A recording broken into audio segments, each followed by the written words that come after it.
इतिहास के इस रोमांचक सफ़र में मैं आपका साथी, आपका गाइड सैम एक बार फिर अपने इस YouTube channel super Sam story में आपका स्वागत करता हूं और आशा करता हूं कि आप सभी स्वस्थ, मस्त और ज़बरदस्त होंगे। हम सभी ने कभी न कभी अपनी खुशी का इज़हार नाच कर ज़रूर किया होगा और ये इंसानों के लिए काफ़ी सामान्य बात भी है।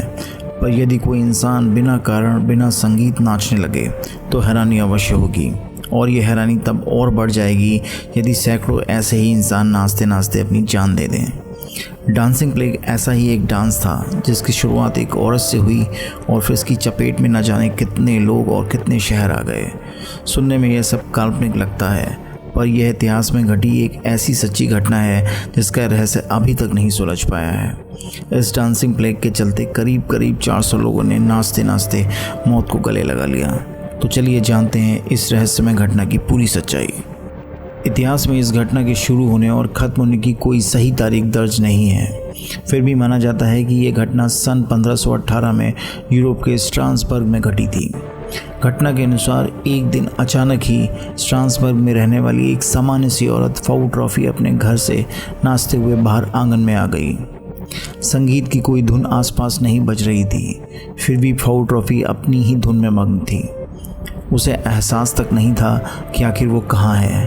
आंगन से निकलकर वो नाचते हुए सड़क पर आ गई। उसे देखने वालों का हुजूम जमा होने लगा। किसी ने उसे पागल कहा तो किसी ने समझा कि उसे दौरा आ गया है। कुछ लोग उसे देखकर हंस भी रहे थे। हालांकि फाउट्रॉफी का इन बातों से कोई असर नहीं पड़ रहा था, बस वो नाचे जा रही थी। उसके कदम रुकने को तैयार नहीं थे। वो नाचते हुए सड़क के हर किनारे को छू रही थी और लोग उसे देखकर डर कर पीछे हो रहे थे। नाचते वक्त उसके चेहरे पर ना तो खुशी थी ना गम, बस वो बिना किसी भाव के नाचे जा रही थी। घंटों बीत गए पर उसका नाचना बंद नहीं हुआ। लोगों के आश्चर्य की सीमा तब पार हो गई जब उसके आसपास के लोगों ने भी नाचना शुरू कर दिया। फाउट्रॉफी के पड़ोसी और परिवार के लोग भी धीरे धीरे इस नाच का हिस्सा बन गए। फिर देखते ही देखते सड़क पर करीब 34 लोग नाचने लगे। उनमें से कोई रुकने को तैयार नहीं था। दिलचस्प बात तो यह थी कि इन लोगों के नाचने के लिए किसी संगीत की भी ज़रूरत नहीं पड़ रही थी, ना ही वे एक जैसी ताल में नाच रहे थे। इनमें से कोई भी खुश नहीं दिख रहा था। उनके चेहरे पर भाव तक जाहिर नहीं हो रहे थे, बस वो नाचे जा रहे थे। उन्हें देखकर कुछ देर तो लोग रुके, फिर सब कुछ सामान्य हो गया।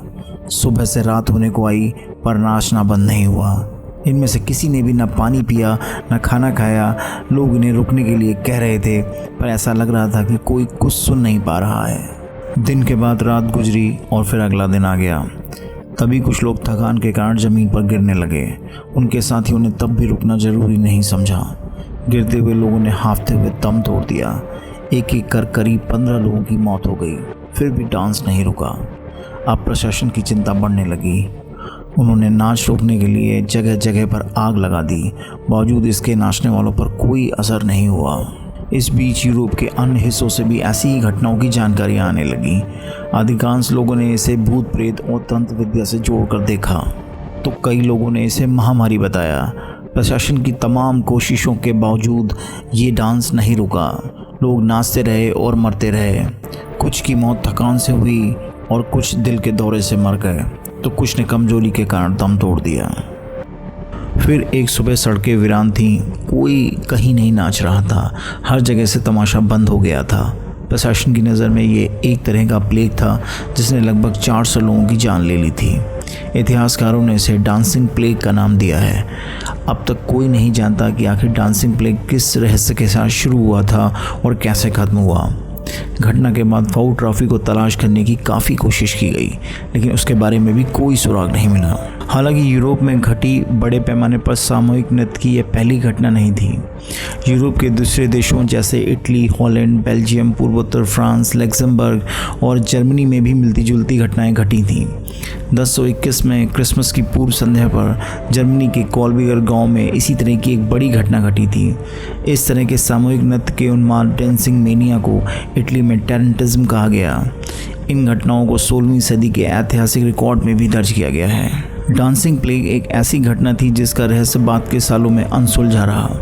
मध्ययुग में लोग ये विश्वास करते थे कि डांसिंग प्लेग का मुख्य कारण दुष्ट आत्माओं का आधिपत्य था। हालांकि इटली में लोग ये मानते थे कि टैरेंटुला मकड़ी के काटने से लोग बेकाबू होकर नाचने लगते थे और इस कारण उन्होंने इस बीमारी को ही टैरेंटिज्म की संज्ञा दी। लेकिन ऐसा परिदृश्य इतने बड़े पैमाने पर घटे मामलों में शायद ही संभव है। ऐसा क्यों हुआ कि यूरोप के लोगों ने समूह में मृत्यु के लिए नृत्य किया? इस रहस्य को सुलझाने के लिए आधुनिक सिद्धांत भी दिए गए। हाल ही में इतिहासकारों ने यह अनुमान लगाया है कि डांस करने वालों ने एरगट पी लिया था। एरगट जहरीला मोल्ड होता है और यह नम राई पर बढ़ता है और मति भ्रम और ऐंठन पैदा करता है। इतिहासकार जॉन वॉलर ने अपनी पुस्तक a time to dance a time to die में 1518 में घटे डांसिंग प्लेग के रहस्य को सुलझाने की कोशिश की है। उन्होंने इस बीमारी का काफ़ी लंबे समय तक अध्ययन किया और इस रहस्य को हल किया है। जॉन वॉलर ने यह माना है कि इसका कारण भौतिक कम और मनोवैज्ञानिक ज़्यादा था। उन्होंने डांसिंग प्लेग का संभावित कारण तनाव को बताया।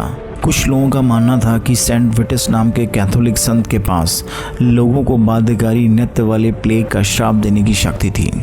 जब बीमारियां, अकाल की भयावहता और अंधविश्वास एक साथ मिल गए तो हो सकता है कि सेंट विटस से संबंधित अंधविश्वास ने तनाव से प्रेरित हिस्टीरिया को पैदा किया हो। हालांकि डांसिंग प्लेग से संबंधित कोई भी सिद्धांत इसके रहस्य के समाधान की पूरी तरह से व्याख्या नहीं कर पाता।